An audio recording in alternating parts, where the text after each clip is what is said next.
Over Coffee, an ENS podcast where legal insight meets coffee conversation.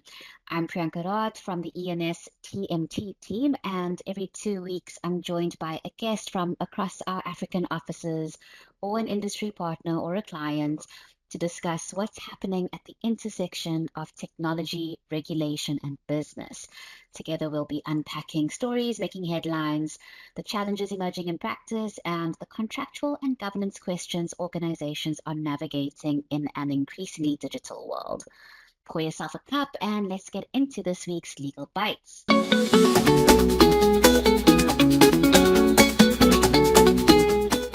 On this week's episode, I'm joined by Linda Sheehan, executive at ENS and the head of our intelligence team, which is our firm's specialist legal technology and AI practice, a really exciting team. And I'm so happy I've had the privilege to work with Linda and her team on a few matters before. She leads a team that helps clients and legal teams make sense of massive volumes of information using advanced analytics, machine learning, and AI-driven tools. Her work spans complex cross-border investigations, regulatory matters, and large-scale litigation and transaction support. So my work with you, Linda, has been a lot of data breaches, and I'm always in awe of you and your team. But welcome to the podcast. Thank you, Priyanka, and I'm very impressed with your ability to articulate our team better than I can. So it shows that we've worked hand in hand quite a lot. Yes, indeed. So, Linda, before we get into the discussion, we always start with coffee, and I'll ask you how you take yours, and then you can guess how I take mine. It's always interesting to see what people do. So, how do you take your coffee? Do you drink coffee? Well, I'm afraid I don't drink coffee, That's fine. as an English person. So I'm afraid Wow. my caffeine comes from other means, which is natural adrenaline. That's really impressive, actually.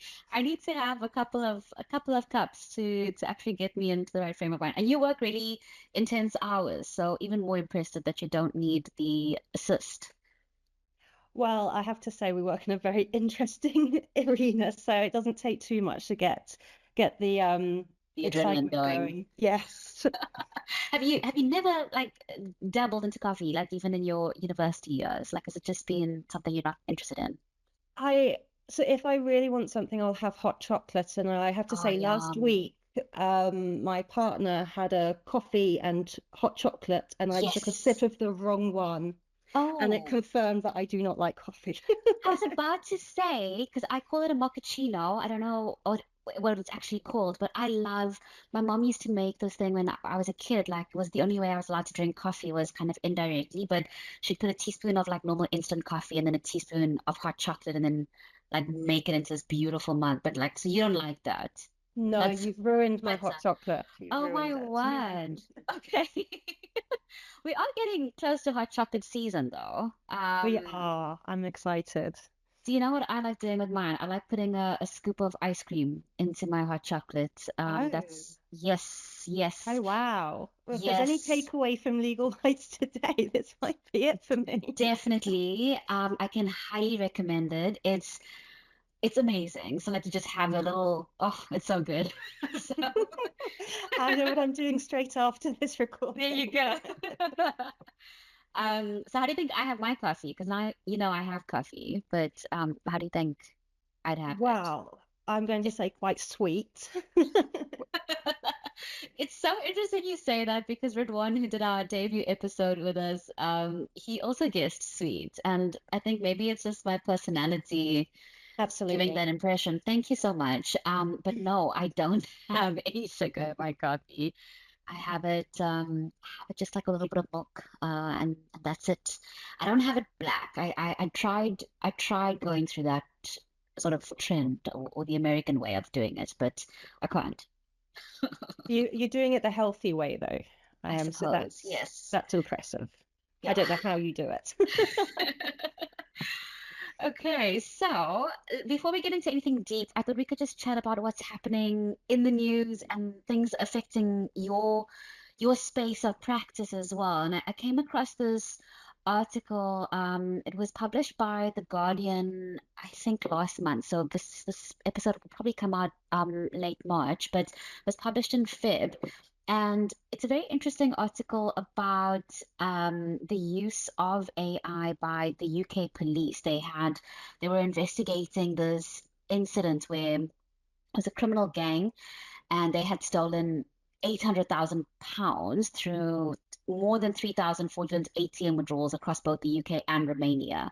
And the police needed to investigate the syndicate or the gang, and they had seized all their cell phones. I think it was about 24 cell phones, and there were 1.4 terabytes of data across these devices, and they were faced by the challenge of how do we trawl through 1.4 terabytes. And I know this is something you are more than familiar with, especially one of the matters I'm thinking of where this has come up. But they had this issue of how do we analyze 1.4 terabytes of this data, and they use this technology. And I don't know if you've come across it. I know you're dealing with or you use other technology for this type of sort of data analysis, but it's called, I think, Palantir or something like that. I don't know how to pronounce it properly.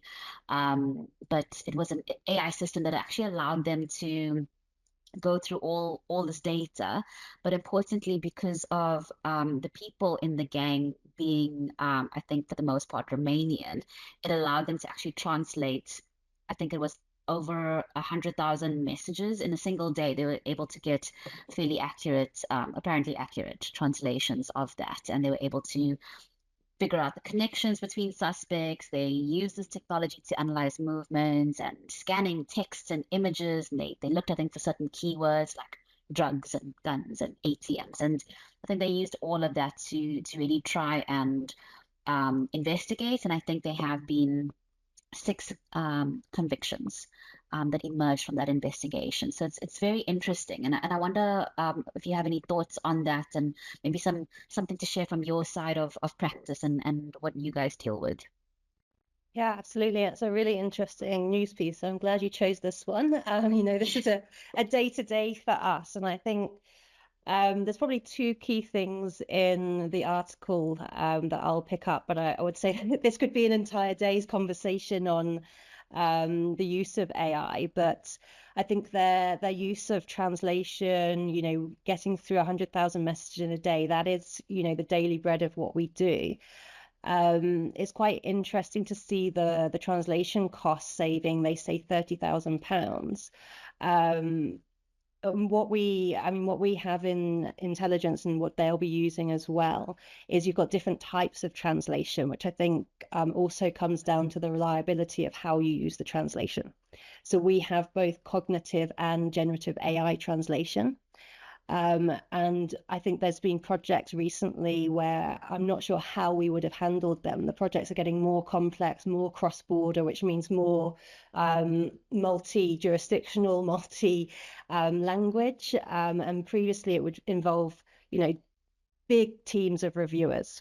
And what we're finding now, and exactly what this news article is talking about, is the ability to very quickly get through information without having to, go and translate every document either by a human, or previously we would have used cognitive translation, which has its limitations on which languages it can translate. But generative AI, if used in the right way, really can help you get through information because it sees the context rather than the language that's being spoken in.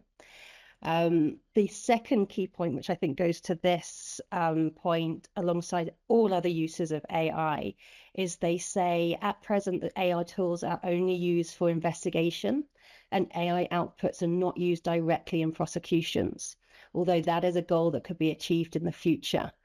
And this is very much the topic that we are working on at the moment in intelligence, which comes with different terms, but if I call it AI governance in investigations, is we've got such incredible capabilities now to get through information, but we have to put the right safeguards in place, as you're very familiar with, Priyanka, which starts with legislation such as POPIA, GDPR, data minimization. You can't just because you can run Gen AI across all the data doesn't mean that you should.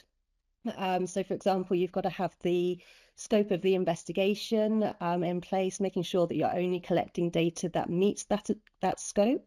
And as you know, there's all sorts of evolving AI legislation across the board. But at the moment in South Africa, we're mostly using principles from different legislations like the law of evidence, data privacy, privilege, confidentiality. And the use of AI tools isn't changing the scope of what is required from these legal principles, but it's certainly making it more challenging on how we apply AI tools because of their complexity with open source, with the ability to work with more data, but whether we can. Yeah, So I and think I it's, think, yeah, sorry, go ahead. no, please. Yeah, I think it is really interesting. I mean, and I think when I've been involved in kind of like the peripheral engagements that you have with your tool providers, where you do have to, you've had to look at their own compliance to make sure that, okay, as a firm, we are using tools responsibly and we have vetted our own AI providers to make sure that how we use it also is still compliant and we are aware of those issues. Yeah, absolutely. And it's such a big part of it. As you kind of mentioned, proliferate. I mean, what happens is you've got a vendor that you obviously have to do the due diligence on, but it's also then the way that you use the tool. Yeah. So, I think you're probably taking it a bit far, but with the EUA Act, you go from being a user to a almost developer in terms of obligations if you use it, outside the scope of why it was developed. That's interesting because that also speaks to kind of like the issue of like multi-jurisdictional impact as well. And what I thought was interesting and really great with this use case with the UK police is speed.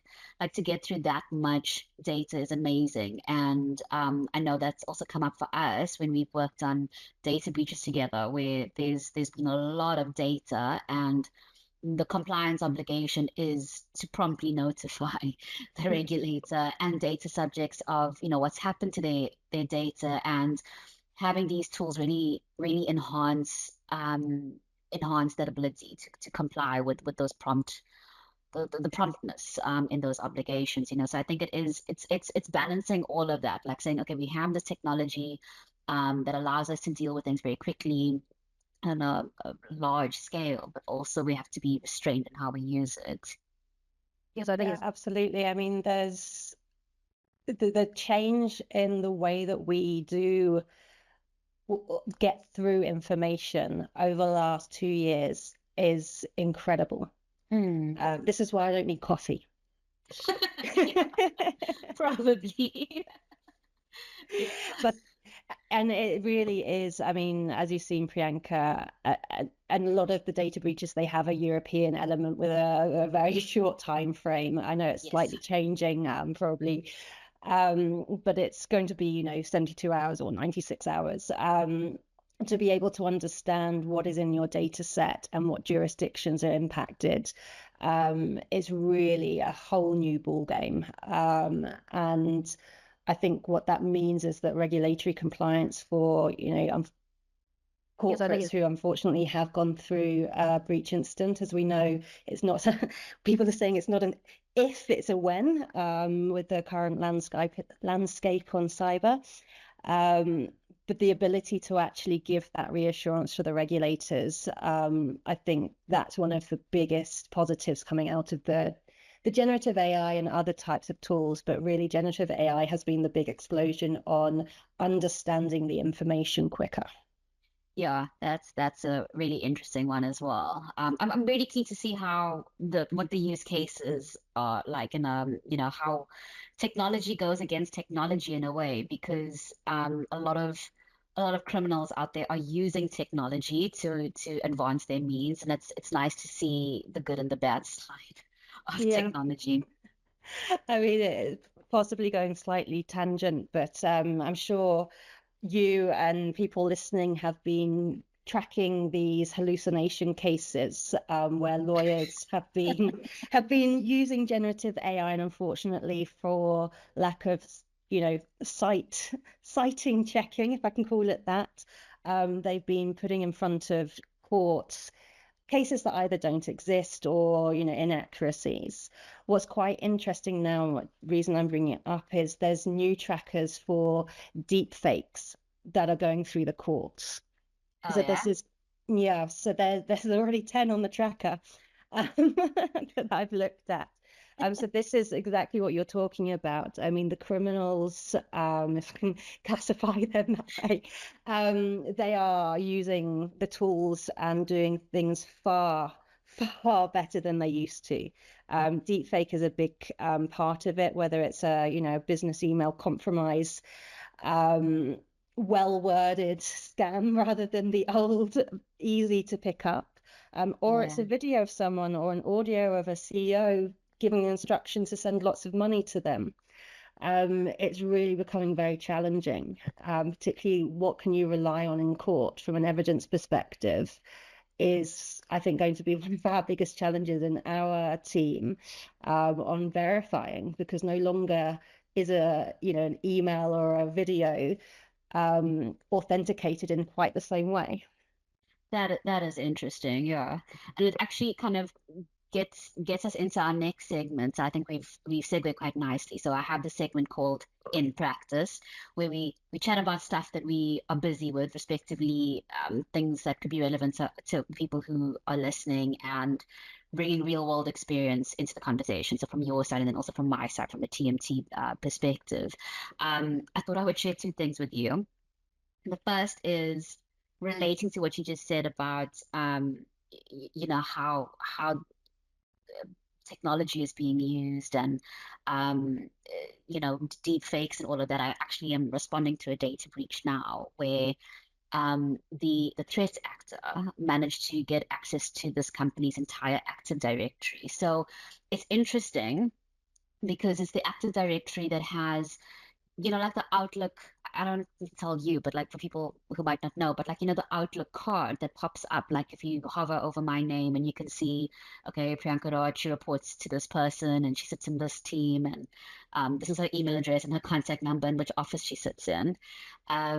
So all of that information for every person who has ever had an email address linked to this company, and has been registered, with that company. All of that information is now in the hands of threat actors. And we were debating strategies for notification, and we were saying, it might have minimal impact to the employees, or even former employees who've left the company, but their details are still in the Active Directory. But it's so interesting because in the hands of a threat actor, it's a lovely source of trying to actually use this information to impersonate users, to generate things like deep fakes. So you can actually say this person looks like they are Priyanka Roth because they know all the information about her, and could be using that to kind of get access to an organization, or to solicit things like passwords, or other credentials as well. So I thought I'd share that with you. I'm not sure if you're doing anything similar, but that was an interesting one for me this morning that I literally just came off a call now, dealing with. Yes, I think it's Obviously I'll talk to public news. yes. It's a bit close to, but it's a really interesting point. Recruitment is a big part for cybersecurity. There's a whole industry in North Korea, which has resulted in people actually recruiting what they think is someone remotely working in the US, or across the globe, and it's actually just a hive of business to get people inside a company, so that they basically get the keys to the kingdom. So Oh it's not my. a yeah. So it's really, I mean, the remote world, obviously there's deep fake, but there's also just a manual human interviewing from a place that they say that they are, but they're not. Yes. And IPs are intercepted. But I think it's hard to even narrow down, Priyanka, like one or two examples of where it's coming up. I think it's actually quite prolific. The side that we're investigating at the moment is, there's a lot of evidence that goes into a decision. Someone might be going to prison. Someone's reputation might be on the line. A corporate might have a huge financial implication. And we would need to be able to say whether or not that video that is being relied upon is real. Because I think that's very difficult now. We know it's been used in political campaigns where deepfakes have been used, but it's also being used in cases. So there's one case, I think it's in California, where they picked up that the video evidence was a deepfake because some of the characters in the video were no longer with us at the time they say the video was recorded. Oh, okay. So the telltale signs that we used to look for are not as easy, were quite easy. You'd look at the frames and, the speed. But now it's it's really quite difficult to identify whether a video is authentic or not. Yeah, that is an interesting one. And I think even if you are quite sophisticated and a professional in the space, it can still trip you up. I mean, I will also come across content like on Instagram. I'm like, is this a real thing? And Can I'll cats say really do that? exactly what I was gonna say. I'm like, is this cat really making this cup of coffee? I don't know. But it is interesting. But is there anything you want to chat about that you're busy with? Obviously without saying anything sensitive or something that you've done recently, that was interesting to you. Yeah, so I mean, we're always working on kind of the complex matters. And what has been very interesting is just how cross-border they are becoming. Whether it's just the way that the world has gone in terms of business, or it's the way that we're able to work, with other countries. But what is coming up quite a lot is around whether we can or cannot collect data and where we can take that data to review it. So we all talk about the excitement of being able to get through information quite quickly, but I would say that, on one case, we've had data that we were collecting from 5 different continents with I don't know how many different countries involved, and even more so, how many different data privacy rules we needed to consider. So I think that's where it gets really interesting is what can you do with this data? Can you take it out of that country? We had countries where we couldn't put it back into the country once we've taken it out. I've been flown to London to do data processing so that it's happening in, which I can't complain about. It was wonderful. I got to see my family as well. But it's, yeah, the matter that I'm thinking of is, quite sensitive, so I won't give any details, but it is very interesting how the world is becoming much easier to rifle through the information, but getting the information into the right place seems to be the biggest part of our world at the moment. That is really interesting. I think you're in such an exciting space. So maybe I'll switch teams at some point. I don't know, Linda. Oh, you today. Okay, So so we need next, yeah. What are you gonna say? I was going to say, but we need you on that side because we leverage you a lot. Oh yeah, that is also true. So our next segment is called Clause of Choice. So that's the traditional segment. And I say traditional, even though this is episode 2 of the podcast, but I call it Clause of Choice, and I typically ask my guests to bring a contractual clause they've been thinking about lately. But you're obviously in a different space, so I've asked you to bring a concept of your choice. So what is the concept that you brought first? Well, I think contractual clauses are very important. I would like to say don't train the AI model, but I'm hoping that that's, something that people are already aware of. In our industry, the big news has been around the privilege of prompts. There's been 2 cases in the US and one in the UK in the last week that have been talking about whether information you put into ChatGPT, Claude, and so forth is privileged. And there's been a bit of a difference depending on the contractual terms. So whether or not there is confidentiality, which is a requirement for privilege, with the vendor, which is possibly ChatGPT open source, or not. So that has a big impact on privilege. What is quite interesting, though, is that the one where there's a lot of noise around it, it was a criminal defendant who'd been alerted to an investigation by, I think, the US government. Can't remember which division, and then used Claude, I think it was, but the public version to strategize. So obviously that information you do not want going to the US government. But unfortunately there was a raid. The prompts were picked up in the raid. There was a request to assert privilege over it, and they did go through the basic principles of privilege.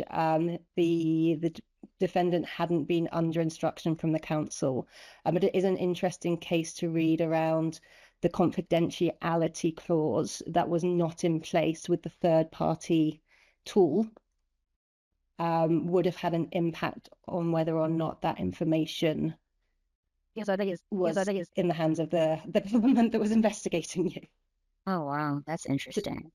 So that's the conceptual clause that I think is very important at the moment.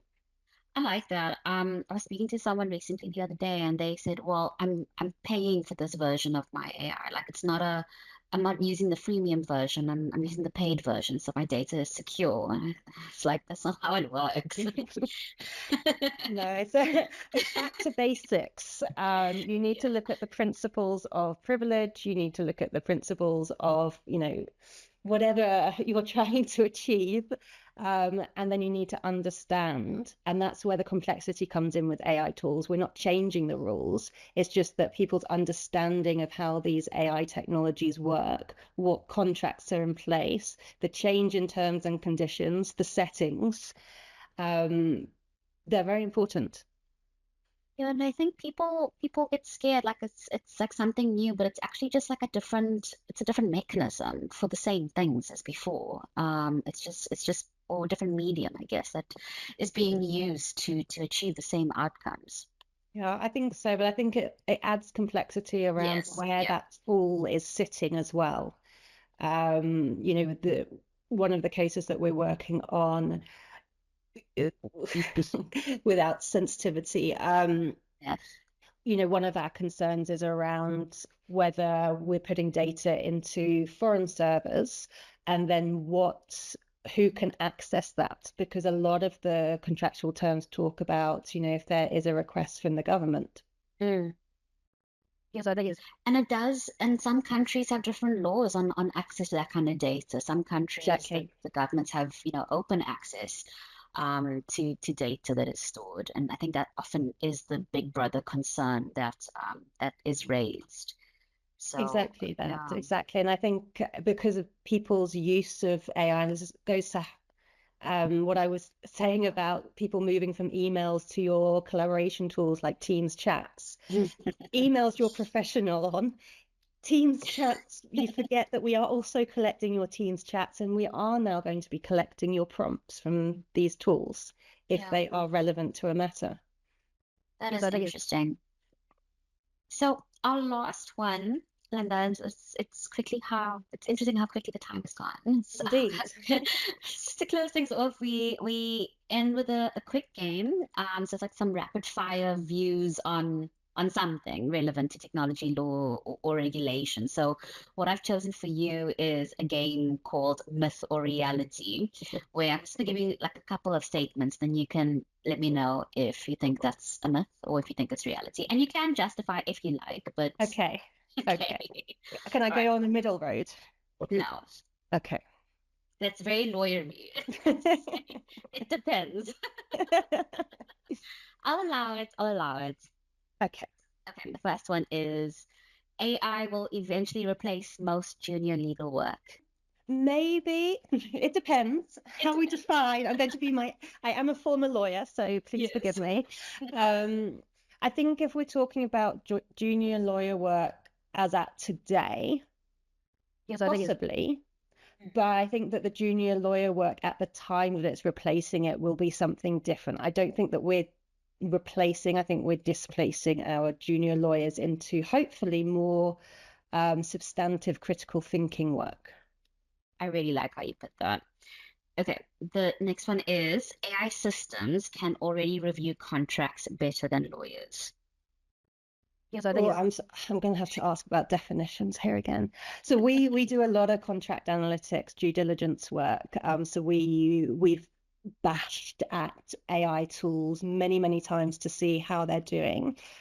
We now have custom prompting that is working incredibly well with generative AI on understanding risks and obligations in contracts. However, one thing, unfortunately, we do not get contracts without handwritings yet. yes, I think it's Scribbling over the clause and then putting some crazy liability into the contract. I think the AI is significantly better than it was 2 years ago. I think it's going to get better, but can it look at the transaction deal alongside the risky clause wording and make the same determination that a lawyer can? I don't think so. you're lucky I'm giving you so much time to justify your answers. Oh, sorry. Okay. This will be a yes or no, I promise. No, I'll give you an easy one. This is the last one. Companies know where all their data is stored. No. So Yes, I was set up nicely for that. there you go. Oh, Linda, it was so fun having you. It's a wrap on today's episode. Just want to say thank you if you have joined in and you listened to this conversation, and thank you to Linda for sharing all your insights with me. I found it very useful, this discussion, and we will continue to have our offline conversations where we can speak about the sensitive the sensitive matters of your projects at the moment. But yeah, I would just encourage people to have a look at what Linda's busy with and her team. It's very interesting, and you can connect with her as well. You're quite active on LinkedIn, aren't you, Linda? There's also your email address as well that will probably be made available, I guess. But yeah, please reach out to us if you have any questions. Until next time, keep the coffee or the hot chocolate warm and your governance questions hot. Thank you.